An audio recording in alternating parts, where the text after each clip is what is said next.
ہے وہاں تک مصطفیٰ کی بلندی ہے. اور کیسا بلند کیا؟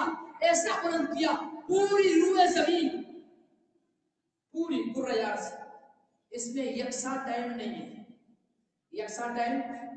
ابھی یہاں پر 9:45 ہو رہے ہیں، کسی جگہ 9:45 ہو رہے ہیں، کسی جگہ 11:15 ہو رہے ہیں، کسی کی جگہ 7:45 ہو رہے ہیں، کہیں 7:45 ہو رہے ہیں، کہیں 6:45 ہو رہے ہیں.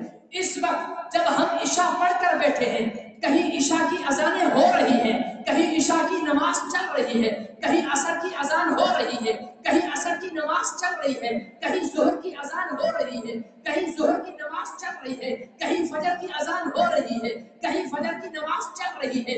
مطلب یہ ہے کہ عالمی ماہرین اس بات کو جان چکے ہیں کہ روئے زمین میں ایک لمحہ ایسا نہیں ہے جب اذان خطے میں نہ ہو رہی ہو، اور جب اذان خطے میں ہو رہی ہوتی ہے تو جب مؤذن کہتا ہے اشہد ان لا الہ الا اللہ، تو اس کے ساتھ مؤذن یہ بھی کہتا ہے اشہد ان محمد رسول اللہ. تو مطلب کیا ہوا؟ مطلب یہ ہوا کہ روئے زمین میں کوئی لمحہ ایسا نہیں ہے جب محمد عربی کی رسالت کا ڈنکا نہ بجتا ہو. ورفعنا لك ذکرک. بات کمالات کی چل رہی تھی. حضور علیہ السلام کے کمالات اتنے ہیں کہ بیان کرنے والوں کی زندگیاں ختم ہو گئی، آپ کے کمالات ختم نہیں ہو گئے، آپ کی خوبیاں ختم. ایک شخص آئی، رکانہ پہلوان تھا، گئے ابھی نہیں، آہستہ بول رہے، بولنے جان چھوڑے تو سمجھے ہے نا. مقصد کی بات تو میں نے ابھی کی نہیں ہے.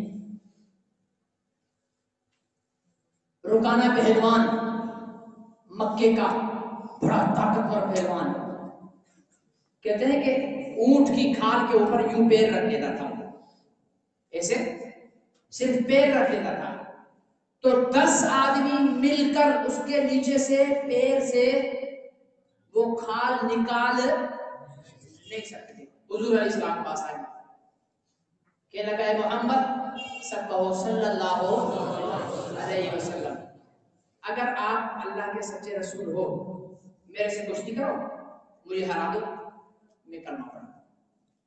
حضور علیہ السلام نے فرمایا ویسے کشتی میرا فن نہیں ہے. میرے سے آ کر نا کوئی کہے کہ مولوی صاحب پنجہ لڑاؤ، بنتی ہے بات؟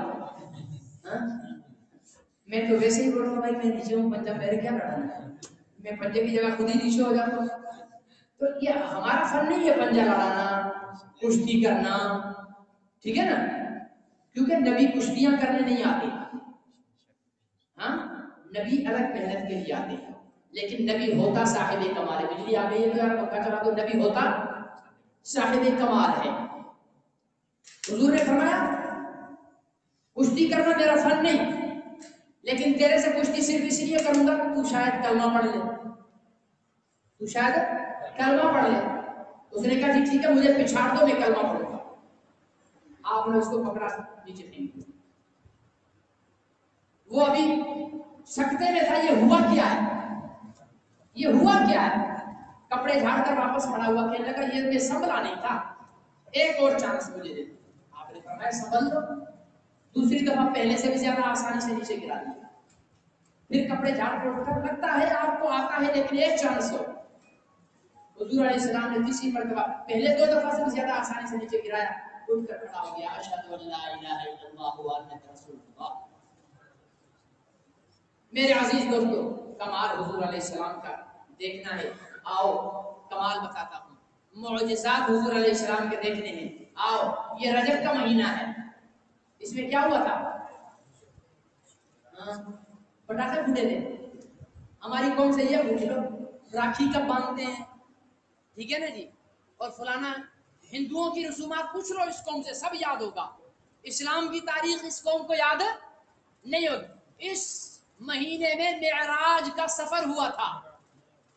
معراج کا، آؤ میں بتاؤں میرے نبی کتنے کمالات والے تھے. حضور علیہ السلام اس زمین سے سفر شروع کیا، مکے سے سفر شروع کیا، اپنے جس حجرے میں رہے ہوئے تھے وہاں سے سفر شروع کیا.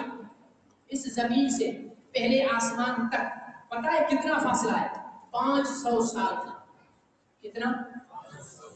پھر آسمان پہلا، آسمان کا یہ نیچے حصہ ہے، پھر یہ اوپر والا حصہ ہے، اس کے درمیان جو یہ موٹائی ہے نا آسمان کی 500 سال ہے.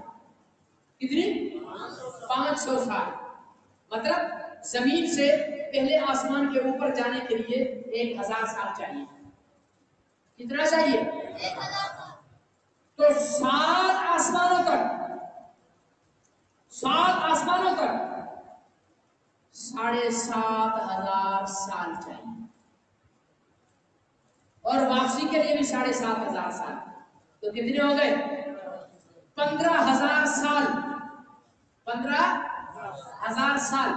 اگر اس قانون کے مطابق حضور علیہ السلام سفر کرتے تو ابھی تک تو دوسرے آسمان پر بھی بڑی مشکل سے پہنچے ہوتے، کیونکہ 1400 سال ہوئے ابھی تو دوسرے آسمان کے راستے پہ ہوتے. لیکن میرے نبی کی شان دیکھیے، ان کا کمال دیکھیے، ان کی خوبی دیکھیے.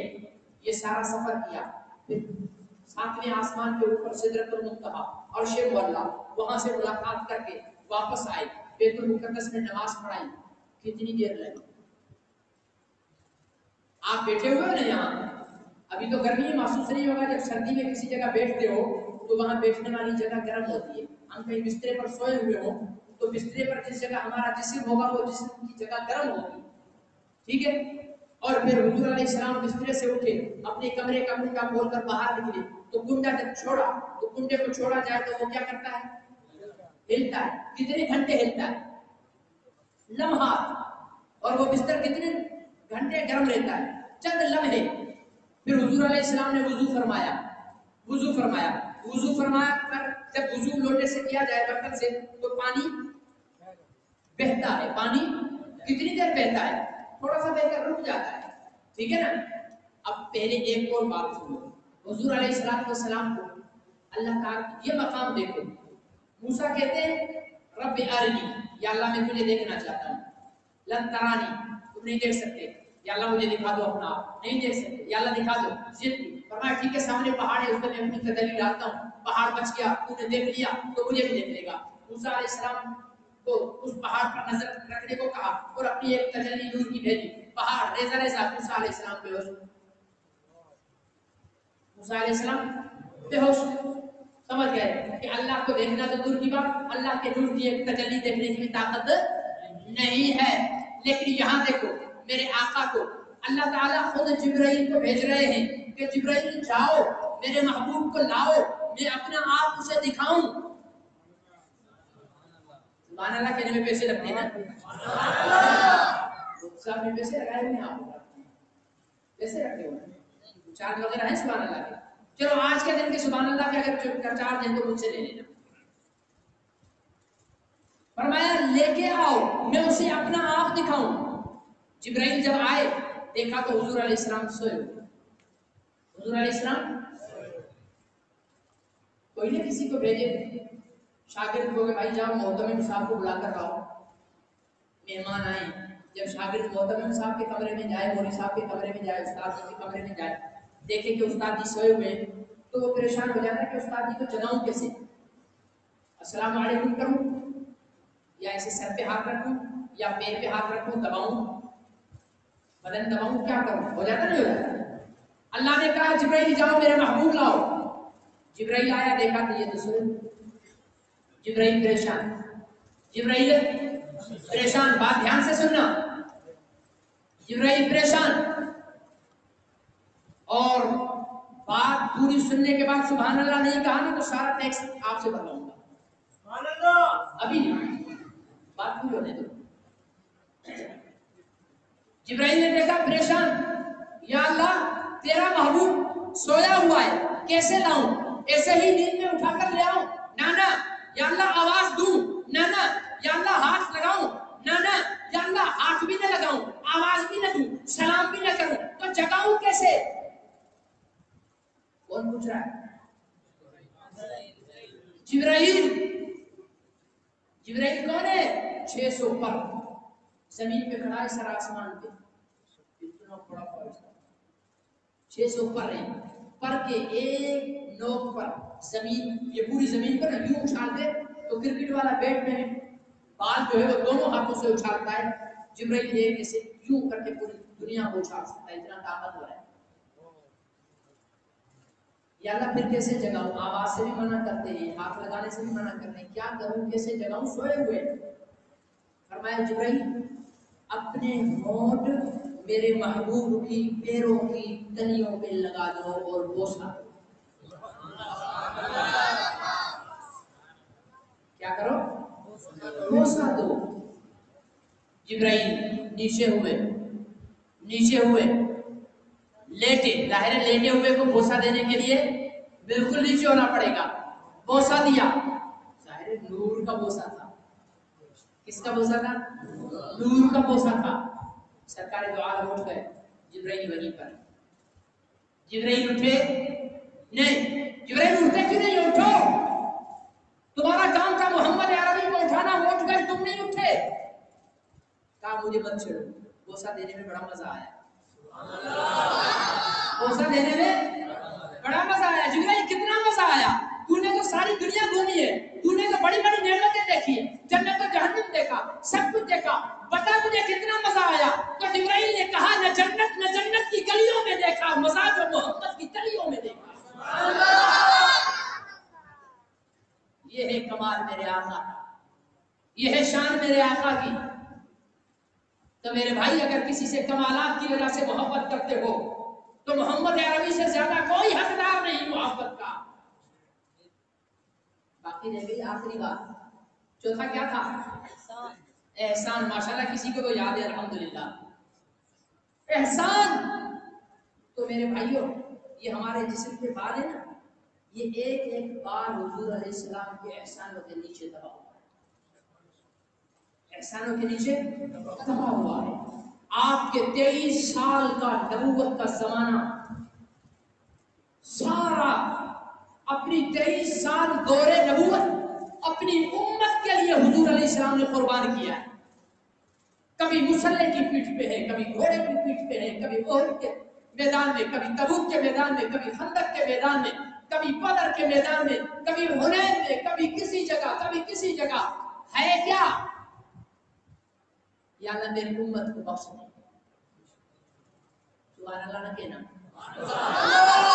یا اللہ میری امت کو بخش دے۔ کعبے کا غلاف پکڑ رہے، دعوت دینے گئے، کعبے کا غلاف پکڑ لیا، یا اللہ میں مشرکوں کو دعوت دینے جا رہا ہوں، ان کو پتہ نہیں ہے میں کون ہوں، پتھر ماریں گے، تانے دیں گے، برا بھلا کہیں گے، انسان ہوں، کہیں غصے میں آ کر میری زبان سے روح کی طرح بد دعا نہ نکل جائے، غصے میں آ کر لوط علیہ السلام کی طرح بد دعا نہ نکل جائے۔ یا اللہ ایڈوانس میں تیرے کعبے کو پکڑ کر واسطہ دیتا ہوں، اگر غصے میں میرے دل میری زبان سے بد دعا نکل بھی جائے تو وہ قبول نہ کرنا، وہ قبول نہ کرنا۔ مکے سے پریشان ہو کر طائف کے میدان میں گئے، وہاں جا کر لوگوں سے کہا ایھا الناس قولوا لا الہ الا اللہ فتفلحوا، لوگوں پڑھو اللہ کے سوا کوئی عبادت کے لائق نہیں، کامیاب ہو جاؤ گے۔ پتھر برسنا شروع ہو گئے، بچے پیچھے لگ گئے، لہو لہان ہو گئے، نالین پاک خون سے بھر گئے، آپ کا جسم لہو لہان ہو گیا۔ ایک مشرک کے باغ میں گئے، اتنی بے بسی کی تصویر بنے ہوئے تھے کہ مشرک کا دل بھی نرم پڑ گیا اور اس نے بھی پانی لا کر پیش کیا تو جبرائیل آ گئے، میکائیل آ گئے، اسرائیل آ گئے، اسرافیل آ گئے، اے محمد عربی، اے خاتم الانبیاء، اے وجہ تخلیق کائنات، حکم تو کیجئے، ہمیں بتائیے تو صحیح، ہم آپ کی مدد کو آئے ہیں، ان پہاڑوں کو ملا کر اس بستی والوں کو مریا میٹ کر دے، ان کا دخل مٹا دے۔ فرمایا نہیں، میں دنیا میں رحمت بنا کر بھیجا گیا ہوں، آج تو یہ پتھر برسا رہے ہیں، اگر ان کو مٹا دیا تو ان کی نسل ختم ہو جائے گی، لیکن آج اگر ان کو میں نے معاف کر دیا تو آنے والی نسل ان کی شاید کلمہ پڑھ کر مسلمان ہو جائے۔ یہ احسان نہیں ہے؟ کتنا بڑا احسان ہے، کتنے احسانات اللہ نے نبی کے صدقے ہم پر کیے۔ کہا تیری امت گناہ کا ارادہ کرے گی، نہیں لکھیں گے، نیکی کا ارادہ کرے گی، لکھ دیں گے۔ سنا ہے نا تبلیغی بھائیوں سے، بھائی ارادہ تو کر لو، ہے یا نہیں؟ جب دیکھتے ہیں کہ اب سب نے چلا 4 مہینہ سب لکھوا لیا ہے، کچھ میرے جیسے ڈھیٹ بیٹھے ہوئے ہیں، کچھ بھی کر لو نہیں اٹھنے والے ہیں، ٹھیک ہے نا جی، تو آخر میں ان سے اتنا کروا لیتے ہیں، بھائی ارادہ تو کر لو، کراتے نہیں کراتے؟ یہ کیوں کراتے ہیں؟ کہتے ہیں ارادے پر ایک نیکی ہے، ارادے پر یہ نبی کے صدقے میں احسان ہوا، فرمایا تیری امت ارادہ کرے گی نیکی کا، میں ارادہ لکھ دوں گا، نیکی کرے گی 10 لکھ دوں گا، تیری امت گناہ کا ارادہ کرے گی نہیں لکھوں گا، کرے گی تو 1 لکھوں گا، اور وہ بھی ایسے نہیں لکھوں گا، فرشتے لکھنے لگیں گے، اللہ فرمائیں گے روک ابھی نہیں لکھ، یا اللہ کر لیا اس نے کم بخت نے، فرمایا رب میں ہوں تو ہے، یا اللہ آپ چپ کر کے بیٹھ، فرشتہ انتظار میں توبہ کر لے تو لکھنی نہ پڑے، لیکن ہم کم بخت توبہ کرتے کب ہیں، ٹھیک ہے نا، آخر لکھنی پڑ جاتی ہے، اس کے اتنے احسانات ہیں میرے عزیز دوستوں اور محترم بزرگوں، میں اپنی گفتگو کو ختم کرنے جا رہا ہوں، اپنی ساری گفتگو کو سمیٹنے لگا ہوں، میں نے شروع میں عرض کیا تھا کہ اگر کسی کے ساتھ محبت کرتے ہو اس کے مال کی وجہ سے تو در مصطفیٰ سے زیادہ مال کہیں نہیں مل سکتا، اگر کسی کے جمال کی وجہ سے تو روح مصطفیٰ سے زیادہ خوبصورت کوئی چہرہ نہیں ہے، جس کے لیے ایک شاعر نے کیا خوب پنجابی میں کہا کہ حسینہ جمیلہ دا منہ موڑ دیتا محمد بنا رب قلم توڑ دیتا، کہ خدا نے وہ قلم ہی توڑ دیا جس سے روح محمد بنایا۔ میرے عزیز دوستوں اور محترم بزرگوں، بات میں یہ کر رہا تھا کہ اگر مال کی وجہ سے محبت کرتے ہو تب بھی ہماری محبتوں کا پہلا حق محمد عربی ہے، اگر خوبصورتی کی وجہ سے محبت کرتے ہو تب بھی ہمارا محبتوں کا پہلا حق محمد عربی ہے۔ میرے عزیز دوستوں، اگر خوبیوں کی وجہ سے کسی سے محبت کرتے ہو تو سب سے بڑا حق محمد عربی ہے ہماری محبتوں کا، اور اگر کسی کے احسانات کی وجہ سے محبت کرتے ہو تو رب محمد کی قسم میری ماں نے مجھ پہ اتنا احسان نہیں کیا ہوگا، میرے باپ نے مجھ پر اتنا احسان نہیں کیا ہوگا جتنا احسان مجھ پر میرے نبی نے کیا ہے، اس لیے کہ ماں کے دل میں میری محبت تب آئی جب میں اس کے پیٹ سے باہر آیا اور اس کی نظر میرے چہرے پر پڑی، میں اس کے سینے سے لگا، تب ماں نے محبت کی۔ ارے محمد عربی نے تو ہم سے محبت تب کی تھی جب ہماری نسلیں بھی نہیں تھی، جب ہمارے آباء و اجداد بھی نہیں تھے، تب اپنے یاروں میں بیٹھے ہوئے کہہ رہے تھے میرے صحابیوں بتاؤ تو ذرا وہ خوش نصیب لوگ کون ہیں؟ یا رسول اللہ ہم ہیں۔ فرمایا وہ میرے بھائی خوش نصیب کون ہیں؟ یا رسول اللہ ہم ہیں۔ فرمایا تم تو ہو لیکن میں جن کے لیے پوچھ رہا ہوں وہ کون ہیں؟ یا رسول اللہ آپ بھی بتا دو وہ کون ہیں؟ فرمایا وہ خوش نصیب میرے بھائی وہ ہیں، تم نے تو مجھے دیکھ کر کلمہ پڑھا ہے، وہ بن دیکھے کلمہ پڑھیں گے، میری صدیوں بعد پیدا ہوں گے، ایمان تم جیسا لائیں گے۔ ہماری نسلیں بھی نہیں تھی، تب بیٹھے ہوئے وہ ہمارا ذکر کر رہے تھے۔ میرے بھائیوں، میں نے ابھی آپ کے سامنے معراج کا ذکر کیا، جانتے ہو جب معراج پر حضور علیہ السلام گئے تو وہاں پر جا کر حضور علیہ السلام نے اللہ تعالیٰ سے گفتگو کی، اللہ تعالیٰ سے گفتگو کی۔ کیا گفتگو کی؟ وہ گفتگو ہم ہر نماز میں پڑھتے ہیں، ہر نماز میں 4 رکعت والی میں 2 دفعہ پڑھتے ہیں اور 2 رکعت والی میں 1 دفعہ پڑھتے ہیں۔ پتہ ہے وہ کیا گفتگو ہے؟ اللہ اور محمد رسول۔ جاننا چاہتے ہو؟ ہاں نہیں جاننا چاہتے، گردن ہلا رہا ہے، زبان نہیں ہلا رہا ہے نا، گردن ہلکی ہے زبان موٹی ہے، ہلتی نہیں ہے۔ جاننا چاہتے ہو نا بھائی؟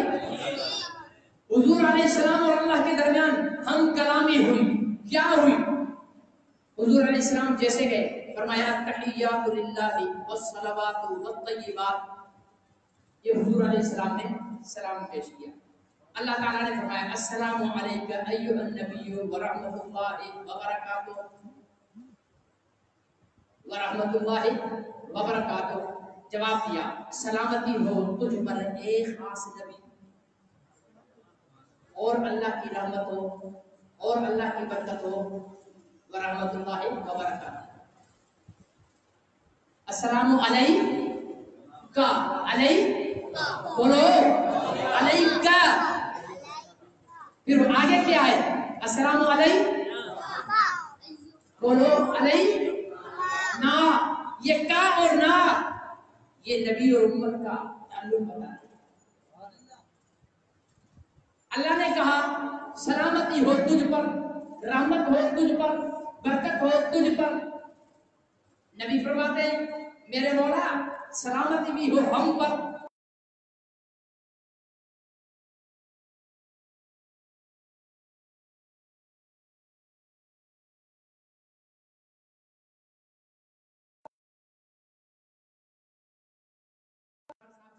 ہم آ رہے ہیں آپ دوپہر کو آپ کے پاس، مفتی صاحب بھی کہہ گیا مولوی صاحب آ رہے ہیں، پتہ نہیں کتنوں کو ساتھ لا رہے ہیں، کیا کھانا کھلانا پڑے گا، ٹھیک ہے نا؟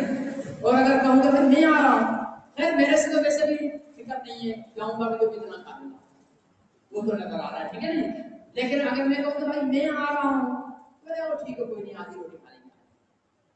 میں اور ہم میں فرق ہے، ہم مطلب ساتھ کوئی اور، میں مطلب اکیلا۔ اللہ نے فرمایا کہ تجھ پر سلامتی، تجھ پر رحمت، تجھ پر برکت۔ نبی نے فرمایا ہم پہ سلامتی، ہم پہ رحمت، ہم پہ برکت۔ یہ میں سے ہم کیا ہو گیا؟ یہ ہم، علماء نے لکھا ہے کہ حضور علیہ السلام نے اپنے ساتھ گنہگار امت کو جوڑا۔ یا اللہ یہ جو تم نے سلامتی دی ہے، یہ جو تم رحمت مجھے دے رہا ہے، یا اللہ یہ جو برکتیں دے رہا ہے،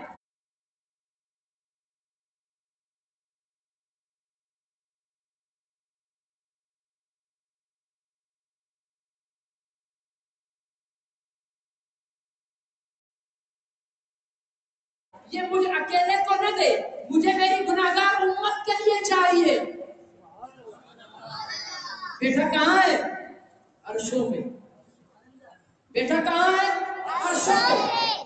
صدقے جاؤں میں اس پیار کرنے والے نبی کے وہاں عرش پہ جا کر یہ نہیں کہا کہ میرے اللہ تو نے مجھے بتایا تھا کہ تیرا نواسا کربلا میں کٹے گا، میں آج تیرے پاس سفارش لے کے آیا ہوں کہ میرے نواسے کو کٹنے سے بچا لے۔ میرے اللہ تو نے مجھے بتایا تھا میرے حسن کو زہر دیا جائے گا، اسے بچا لے۔ میرے اللہ تو نے مجھے بتایا تھا میرے عثمان کو زنا کر دیا جائے گا، اسے بچا لے۔ نہیں نہیں نہیں، اپنی بیٹی کے لیے نہیں مانگا، اپنے نواسوں کے لیے نہیں مانگا، اپنے عثمان کے لیے نہیں مانگا، اپنے علی کے لیے نہیں مانگا، ابو بکر کے لیے نہیں مانگا، مانگا تو کس کے لیے مانگا؟ پوری امت کے لیے نہیں، گناہگار کے لیے مانگا۔ علیہ آپ کو کہ مولوی صاحب گناہگار کہاں سے آ گیا؟ چلو امت کو سمجھ میں آتا ہے، آپ نے گناہگار لگا دیا، اس لیے کہ نیکوکاروں کا آگے ذکر آ رہا ہے۔ السلام علینا وعلی عباد اللہ الصالحین، ہے نا؟ ہم پر اور اللہ کے نیک بندوں پر، مطلب نیک بندوں کو رکھا الگ اور تجھ مجھے جیسے کمینوں کو اپنے ساتھ رکھا۔ یا اللہ میرے گناہگار امت کو میرے ساتھ۔ اللہ اکبر۔ میرے بھائی ہم نے پہچانا نہیں ہے حضور اسلام کو، ہم قدر نہیں کر سکے۔ میں اکثر مثال لیتا ہوں، ایک خرکار کا خرکار جانتے ہو؟ یہ گدھوں پر مٹی لاتے ہیں، آج کل تو ماشاءاللہ ٹریکٹر ٹرالی اور یہ ڈمپر آ گئے ہیں تو خرکار بیچارے بے روزگار ہو گئے۔ پہلے دور میں مٹی گدھوں پہ ڈال کر لے جاتے تھے، تو ایک خرکار مٹی کھود رہا تھا تو زمین سے ایک ہیرا نکلا۔ کیا نکلا؟ ہیرا نکلا۔ جب ہیرا نکلا تو اس نے دیکھا وہ بڑا چمک رہا ہے پتھر، اس نے کپڑے سے ہیرے کو صاف کیا اور رسی باندھی گدھے کے گلے میں ڈال دیا، گدھے کے گلے میں ڈال دیا۔ جب گدھے کے گلے میں ڈال دیا تو مٹی لے کر جا رہا تھا، شہر میں پہنچا تو ایک جوہری سنا اس کی نظر پڑ گئی، وہ ڈاکٹر خان صاحب کو پتہ نہیں ہے کہ یہ گدھے کے گلے میں کیا ہے، ہیرا ہے۔ جوہری سمجھے گا نا ہیرے کو، مولوی تو نہیں سمجھے گا، جوہری سمجھے گا۔ اس نے اس کو بلایا، خان صاحب ادھر آؤ۔ خان صاحب پہنچے، بھائی یہ گدھے کے گلے میں جو پتھر باندھا ہوا ہے بیچو گے؟ اس نے کہا جی بیچوں گا۔ کتنے پیسے لوگے؟ جو دے دو۔ اب اسے کیا پتا کیا قیمت دے، اس کی قیمت تھی کروڑوں میں۔ اس نے کہا 100 روپیہ لو گے؟ بیچارہ خان صاحب سارا دہاڑی لگا کر 10 روپے کماتا تھا، ایک ہی دن میں 10 دہاڑیوں کے پیسے مل رہے تھے۔ اس نے کہا جی جی بالکل دے دو۔ اس نے 100 روپیہ لیا، جیب میں رکھا، گدھے کے گلے سے ہیرا نکالا، جوہری کے ہاتھ پہ رکھا تو ہیرا ٹکڑے ہو کر گر گیا، ہیرا ٹکڑے ہو کر گر گیا۔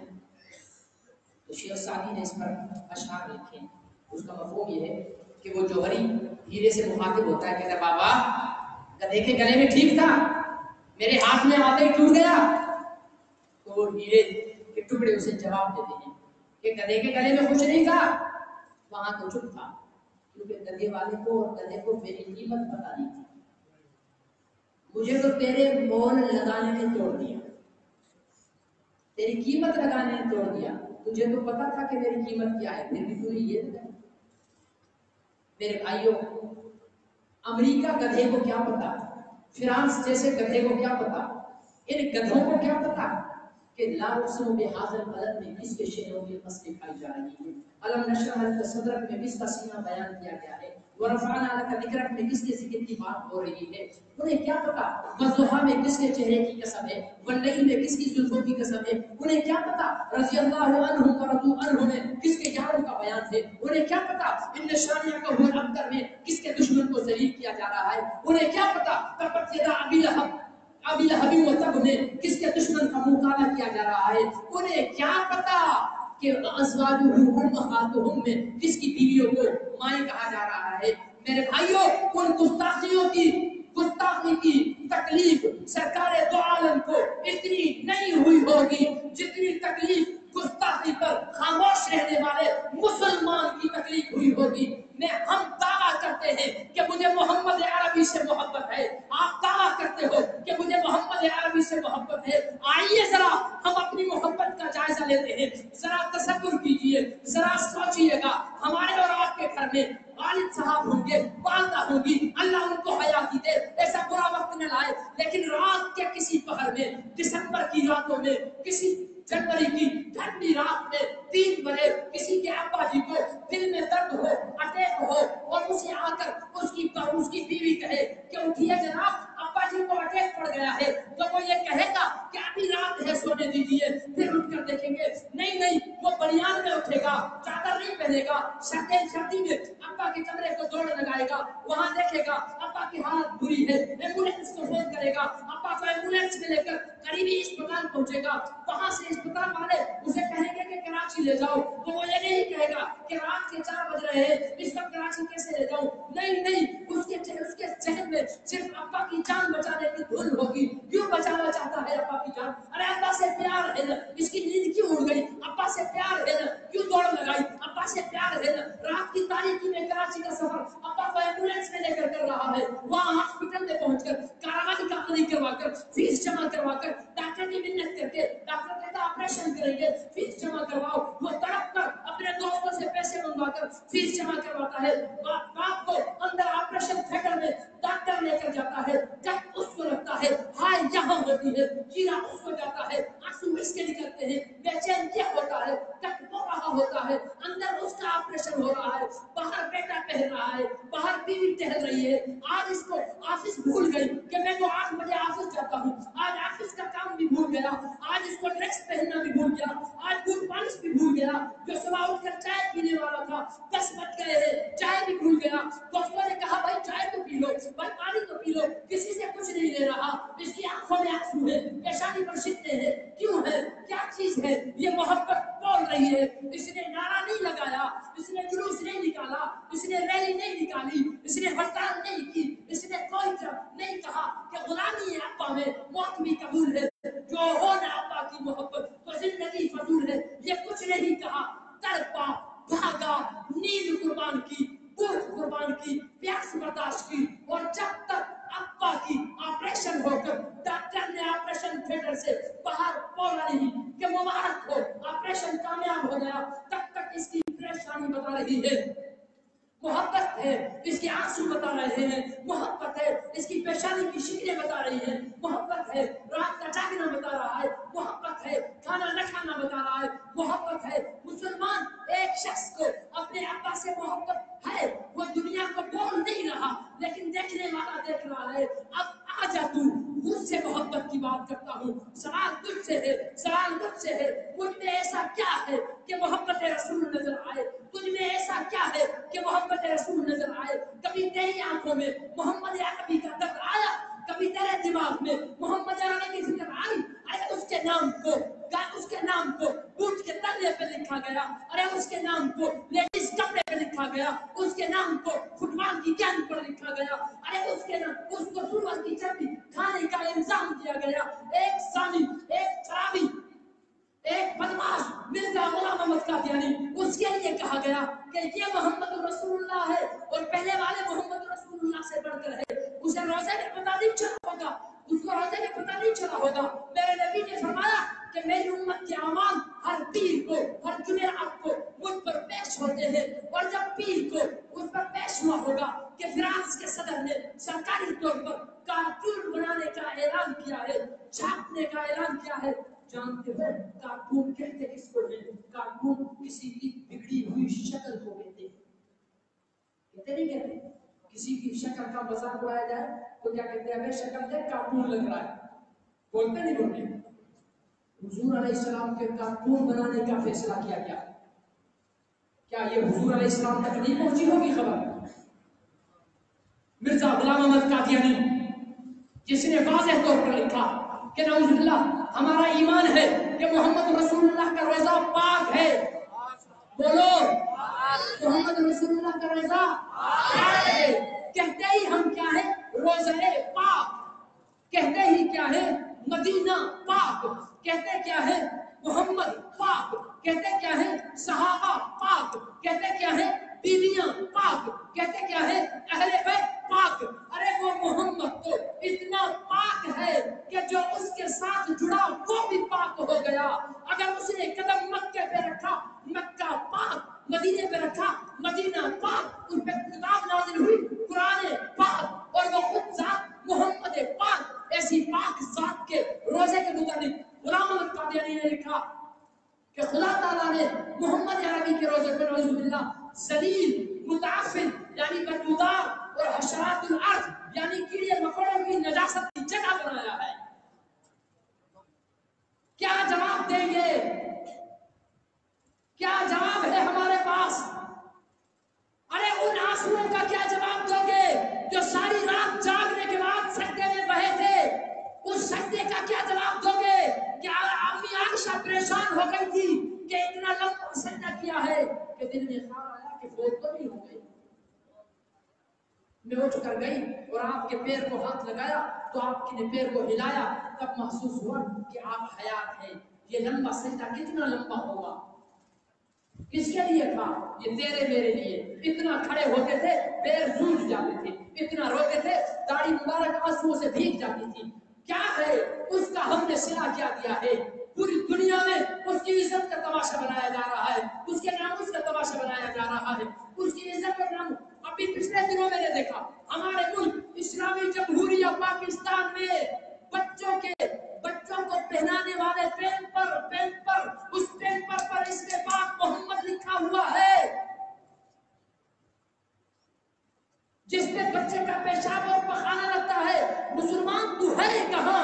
تم جی کیسے رہا ہے؟ تیری آنکھوں میں آنسو کیوں نہیں آتے؟ تیری آنکھوں میں خون کیوں نہیں اترتا؟ تیری نیند اڑتی کیوں نہیں ہے؟ تجھے کھانا کیسے اچھا لگتا ہے؟ تجھے پانی کیسے اچھا لگتا ہے؟ تجھے نیند وقت پر آتی کیسے ہے؟ اس کے نام کو پخانے کی جگہ پر،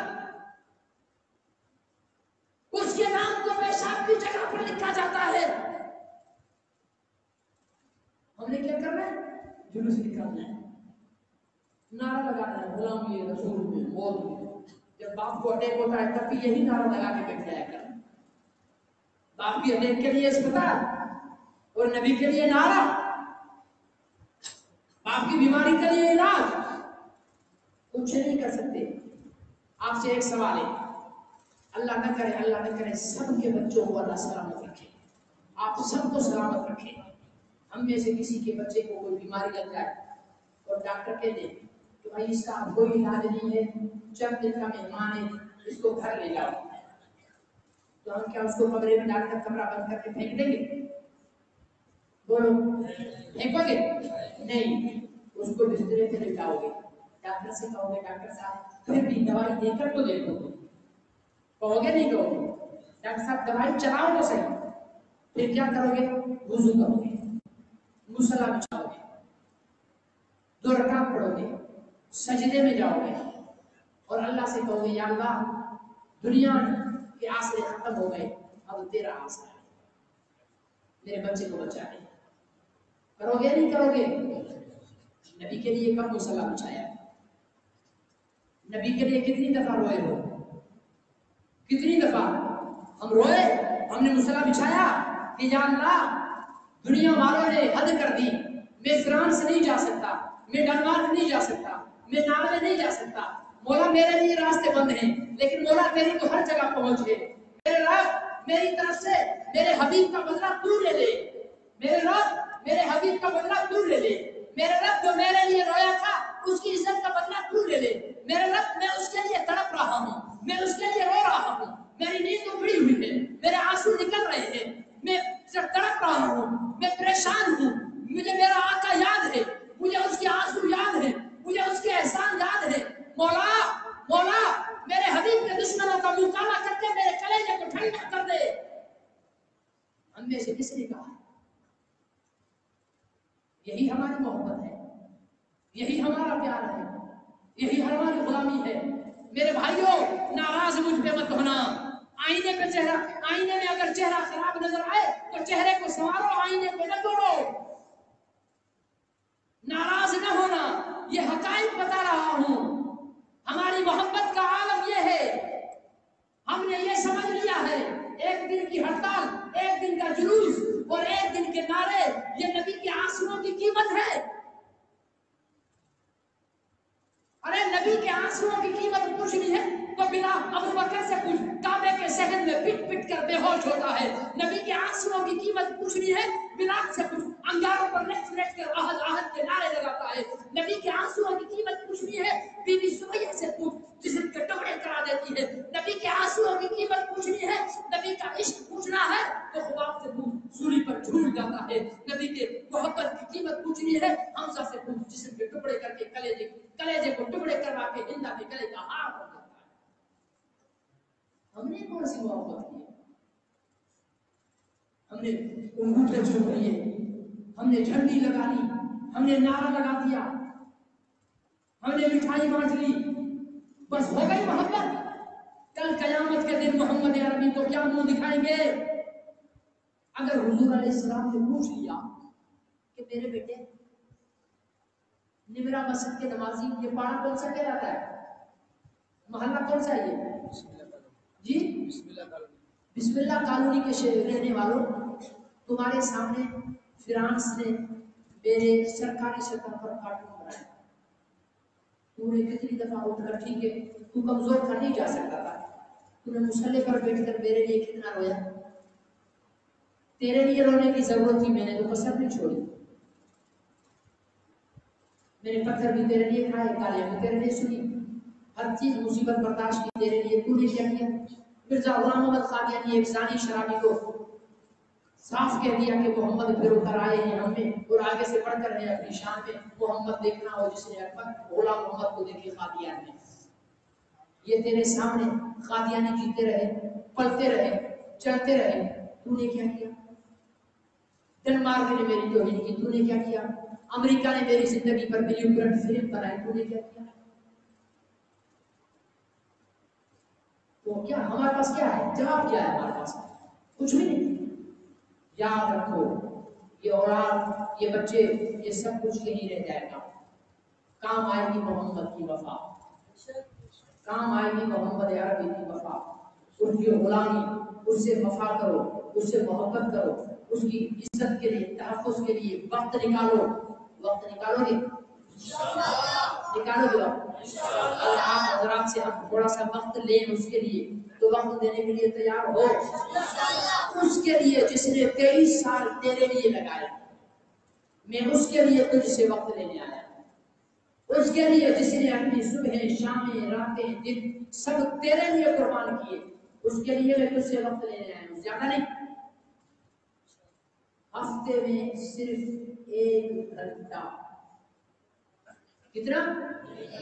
1 گھنٹہ پورے ہفتے میں. ہم پوری زندگی بھی اس کے لیے لگا دیں نا تو کم ہے. میں پوری زندگی کا سوال نہیں کر رہا، میں آپ سے پیسہ نہیں لے رہا، میں آپ سے وقت لے رہا ہوں، اور محمد عربی کے نام پہ لے رہا ہوں، اور جھولی پھیلا کر لے رہا ہوں. آپ کا عذر کل قیامت کے دن نہیں چلے گا کہ ہمیں تو کسی نے بتایا ہی نہیں تھا. تمہارے پاس آیا تھا ایک پاگل مولوی آیا تھا, اس نے تمہیں بتایا تھا کہ نبی کی ذات پر کیا حملے ہو رہے ہیں, اس نے تمہیں بتایا تھا نبی کا مذاق اڑایا جا رہا ہے, اس نے تمہیں بتایا تھا کہ اس نے تمہارے لیے کیا قربانیاں دی, اس نے تمہیں بتایا تھا اس کی عزت کیا ہے, اس نے تمہیں بتایا تھا اس کا مقام کیا ہے, اس نے تمہیں بتایا تھا اس کی شرف کیا ہے, اس نے تمہیں بتایا تھا اس کے مرتبے کیا ہے. اس کے بعد بھی اگر کسی نے وقت نہیں دیا, میں کچھ نہیں بولوں گا, اپنی آخرت کے لیے خود ہی جواب تلاش کر کے لینا. یاد رکھو 50,000 سال والے قیامت کے دن میدان حشر ہوگا, سورج سوانے پر ہوگا, کوئی سایہ عرش کے سوا نہیں ہوگا, محمد عربی ہوں گے, کوئی تالاب ندی نہیں ہوگا, کوئی کپڑا لباس نہیں ہوگا, صرف حوض کوثر ہوگا, محمد عربی ہوگا. تو آج مانے یا نہ مانے, تو بولے نہ بولے, تو کچھ بھی کر لے, آخر تنگ ہو کر بھی مجبور ہو کر بھی حوض کوثر پر تو تجھے جانا ہی پڑے گا. اور جب حوض کوثر پر جائے گا تو محمد عربی بھی پوچھیں گے کہ میرے امتی کلمہ تو نے میرا پڑھا, نعرے تو نے میرے لگائے, سب کچھ تو نے میرا کیا, لیکن میری عزت کے تحفظ کے لیے, میری تاج ختم نبوت کے تحفظ کے لیے تو نے کتنا وقت قربان کیا, تو نے کتنی صلاحیتیں قربان کی, تو نے کتنے مال قربان کیا. تب ہم کیا کہیں گے؟ مولوی کہے گا مجھے مدرسہ چلانے سے فرصت نہیں تھی, مؤذن کہے گا مجھے آذان دینے سے فرصت نہیں تھی, امام کہے گا مجھے امامت سے فرصت نہیں تھی, افسر کہے گا مجھے ڈیوٹی سے فرصت نہیں تھی. تو میرے بھائیو اگر سوچو تو صحیح, کل حضور علیہ السلام نے ہم سے کہہ دیا کہ بیٹا اگر میں نے بھی 1400 سال پہلے فرصت کا بہانہ بنا لیا ہوگا, تم تو سب جہنم میں گئے تھے, میں نے تو سب کچھ تمہارے لیے لگایا. ہفتے میں 1 گھنٹہ آپ سے مانگتا ہوں, اس نبی کی عزت کے لیے, اس نبی کے ناموس کے لیے. کون کون دے گا؟ کھڑا ہو کر نام لکھوائے, اپنا نام لکھوائے, کھڑا ہوگا.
باہر چلے جائے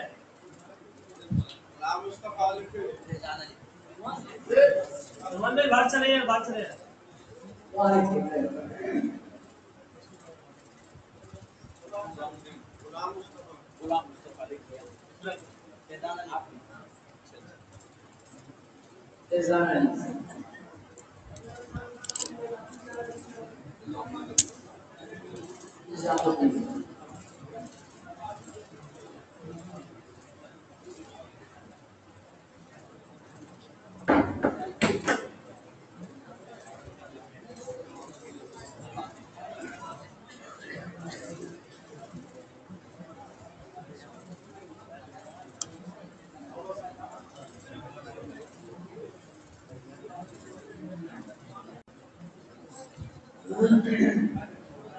بیٹھتے رہتے نام کو لکھوا دیا، یہ تو پوچھا ہی نہیں آپ نے کرنا کیا ہے.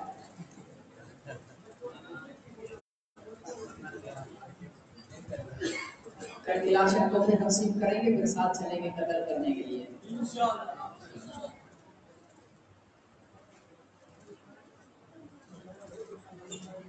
ہر کام کو کرنے سے پہلے کام کو سیکھنا ضروری ہے. ہر کام کو کرنے سے پہلے سیکھنا ضروری ہے. اپنے حضور علیہ السلام کی ختم نبوت کے تحفظ کے لیے، آپ کی عزت اور ناموس کے تحفظ کے لیے ہفتے میں 1 گھنٹہ نکالنے کا وعدہ کیا ہے نام لکھوانے کا. ٹھیک ہے، اور یہ ہفتے میں 1 گھنٹہ کس دن کا ہے؟ ہر جمعے کے دن شام کو 3 بجے سے 4 بجے تک. آپ نے دفتر ختم نبوت میں آنا ہے جامع مسجد. ٹھیک ہے جی، 3 بجے سے 4 بجے مسجد میں جمعہ پڑھے، جمعہ پڑھ کر کھانا کھائیں اور 3 بجے دفتر میں پہنچ جائیں. وہاں پر مشورہ ہوتا ہے، اس فکر کو پھیلانے کا مشورہ ہوتا ہے، کس جگہ پر کہاں پر ضرورت ہے، مسلمانوں کو کس طرح اس تحریک میں جوڑے، اس مشن میں کس طرح ساتھ لیں، اور یہ فکر ہر ایک مسلمان تک کیسے پہنچائی جائے. صرف فکر کرنے کی ضرورت ہے، فیصلے اللہ کریں گے. فیصلہ کون کرے گا؟ ہم نے صرف اپنی طاقت کے مطابق محنت کرنی ہے، نتیجہ اللہ دے گا. اور بے شک یہاں ہوں، وہ بے شک وہاں ہوں، کتنے طاقت پر ہوں، اللہ کے رسول کو تیری میری کوئی ضرورت نہیں. سمجھے نا؟ ایسا نہیں ہے کہ ہم اگر حضور علیہ السلام کی ختم نبوت اور ناموس رسالت کا کام کریں گے تو بچ جائے گی، ورنہ نہیں بچے گی. ہم بچیں گے ان کی عزت اور ناموس کا تحفظ کرنے کے صدقے میں. ہم اپنے آپ کو بچانے کی فکر کریں. چکی پہ کلا لگا ہوا ہوتا ہے نا، اس میں دانے ڈالتے ہو نا، کلے کے ساتھ جو دانے پڑے ہوں گے وہ پسنے سے بچ جائیں گے. جو اس کیل سے دانے ہٹے، یہ دنیا چکی ہے اور اس چکی کا مرکز محمد عربی ہے. اس کے ساتھ جڑے رہو گے، پسنے سے بچ جاؤ گے. اس سے ہٹے پس جاؤ گے، کفر کے ہاتھوں پس جاؤ گے، دنیا کے ہاتھوں پس جاؤ گے. تو ہر جمعے کے دن، جمعے کی نماز کے بعد 3 بجے سے 4 بجے تک اپنے اوپر لازم سمجھ لو کہ ہم نے ختم نبوت کے دفتر میں جانا ہے اور وہاں جا کر وقت لگانا ہے. کچھ بھی نہیں ہو وہاں، صرف بیٹھ کر تسبیح پڑھ لے، درود شریف پڑھ لے، وقت لگایا. یہ ایک آپ کی شروعات ہوگی کہ آپ نے صرف اس نسبت اور اس فکر کو لے کر آپ اپنے گھر سے نکلے اور ایک مرکز میں پہنچے.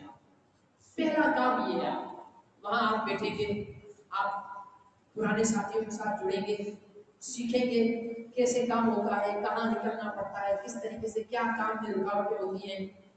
تو یہ سارا کام تب ہوگا جب وقت نکالیں گے. پہلا کام آپ کا یہ ہے کہ وقت نکال کر آپ ختم نبوت کے مرکز میں پہنچیں گے. پہنچے گے نا بھائی؟ دوسرا آپ نے یہ کرنا ہے کہ دعا کے بعد جتنے ساتھیوں کے پاس موبائل ہے وہ اپنا نمبر یہاں پر ضرور لکھیں. تو انشاءاللہ آپ کو وقتاً فوقتاً یاد دہانی بھی کرائی جاتی ہے.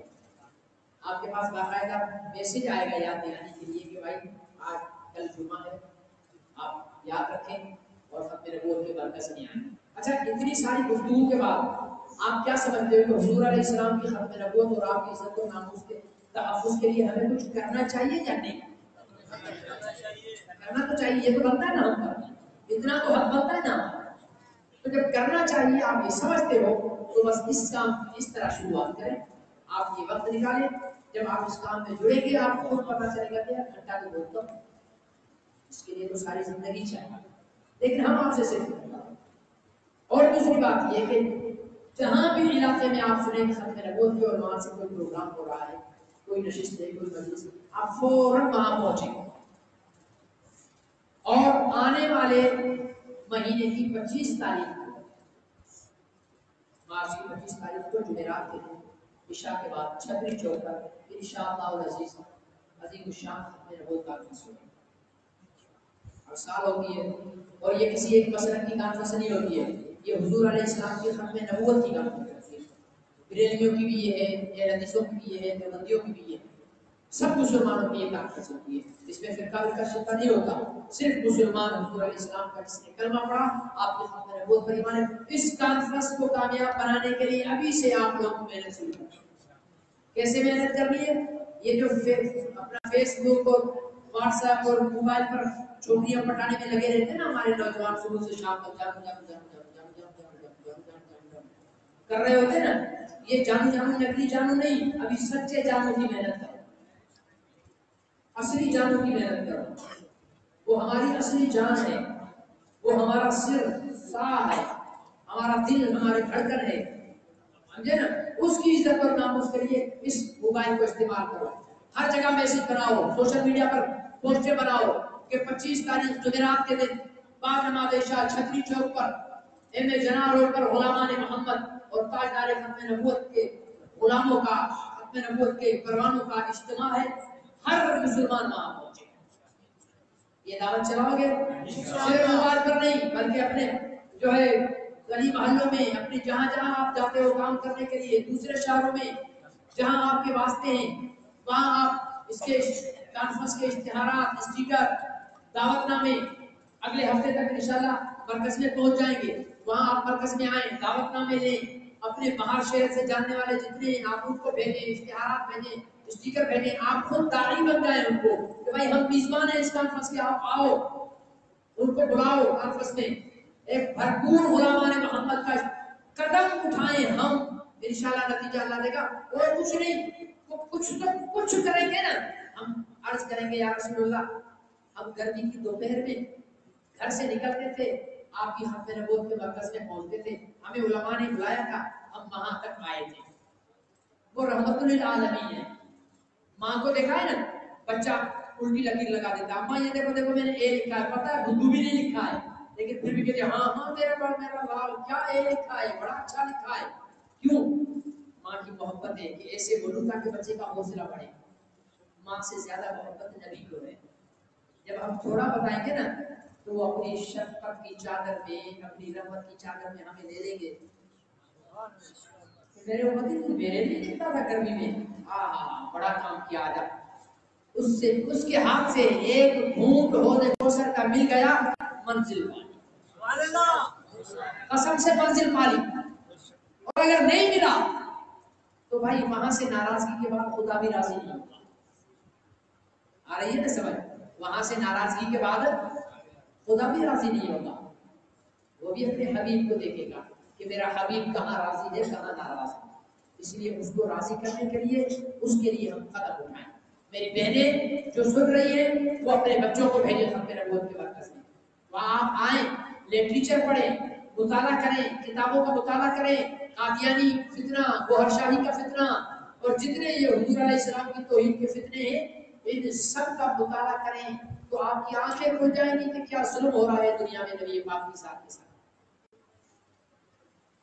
تو کام کو سمجھ گئے، ابتدا کرنا، شروعات کرنے کو سمجھ گئے نا، تو یہ شروعات کریں گے نا، اللہ تعالیٰ سے دعا ہے اللہ تعالیٰ مجھے اور آپ کو عمل کی توفیق نصیب فرمائے، جو کچھ کہا اپنی بارگاہ میں شرف قبولیت عطا فرمائے، جو کچھ سنا اللہ ہم سب کو اس پر عمل کی توفیق نصیب فرمائے، تو غلط بات ہو گئی ہے اللہ تعالیٰ سے معاف فرمائے۔ الحمدللہ رب العالمین والعاقبۃ للمتقین والصلاۃ والسلام وعلى آله وصحبه أجمعين۔ اللهم أحسن عاقبتنا في الأمور كلها وأجرنا من خزي الدنيا وعذاب الآخرة۔ اللهم حبب إلينا الإيمان وزينه في قلوبنا وكره إلينا الكفر والفسوق والعصيان اللهم أعنا على ذكرك وشكرك وحسن عبادتك۔ یا اللہ تمام حاضرین کے بیٹھنے کو شرف قبولیت عطا فرما، تمام حاضرین کے سننے کو، میرے بات کرنے کو اپنی بارگاہ میں قبول فرما۔ جو غلطی کوتاہی ہو گئی یا اللہ اسے معاف فرما۔ یا اللہ جن ساتھیوں نے حضور علیہ السلام کی عزت اور تاج ختم نبوت کے تحفظ کے لیے وقت نکالنے کا عہد کیا ہے اور نام لکھوائے، یا اللہ انہیں اپنا عہد پورا کرنے کی ایمانی کی توفیق نصیب فرما۔ یا اللہ جنہوں نے نام نہیں بھی لکھوائے، یا اللہ ان سب کو حضور علیہ السلام سے وفا کرنے کی توفیق نصیب فرما۔ حضور علیہ السلام سے غلامی کا رشتہ نبھانے کی توفیق نصیب فرما۔ حضور علیہ السلام کے گستاخ قادیانی اور گوہر شاہی اور یورپ کے کافر نسلوں، یا اللہ ان سب کو اپنے عذاب میں مبتلا فرما۔ ان سے مقابلہ کرنے کی ہمت اور توفیق نصیب فرما۔ حضور علیہ الصلوۃ والسلام کی عزت و ناموس کے تحفظ کے راستے میں ہمیں موت نصیب فرما۔ آپ کے ختم نبوت کے جہاد میں شہادت کی موت نصیب فرما۔ حضور علیہ السلام کی عزت و ناموس کے تحفظ کے جہاد میں شہادت کی موت نصیب فرما۔ یا اللہ ایمان پر خاتمہ نصیب فرما۔ یا اللہ جو میری مائیں بہنیں وقت نکال کر بیٹھی ہیں اور بات کو سن رہی ہیں ان کے آنے کو بشرط منظور ہوتا۔ یا اللہ ہم سب کے حاجات کو پورا فرما، مشکلات کو آسان فرما۔ یا اللہ جن کے والدین فوت ہو چکے ان کی مغفرت فرما، جن کے والدین حیات ہیں یا ان میں سے کوئی ایک بھی زندہ ہے ان کی خدمت کرنے کی اولاد کو توفیق نصیب فرما۔ یا اللہ جو بیمار ہیں انہیں صحت عطا فرما، جو بیمار ہیں انہیں شفاء کاملہ عطا فرما۔ یا اللہ حاضرین میں سے جو مشکلات ہیں ان کی مشکلات کو ختم فرما۔ یا اللہ اس مسجد کو آباد فرما، یا اللہ اس مسجد کو آباد فرما، نمازیوں کے ذریعے آباد فرما، قرآن پڑھنے والوں کے ذریعے آباد فرما، اسلام کا مرکز فرما، اپنے نبوت کا مرکز فرما، نبی پاک کی عزت و ناموس کے تحفظ کا مرکز فرما۔ یا اللہ تمام مساجد کی حفاظت فرما، مدارس کی حفاظت فرما، صحابہ اکرام کی عظمت کی حفاظت فرما، اولیاء اعظام کی عظمت کی حفاظت فرما۔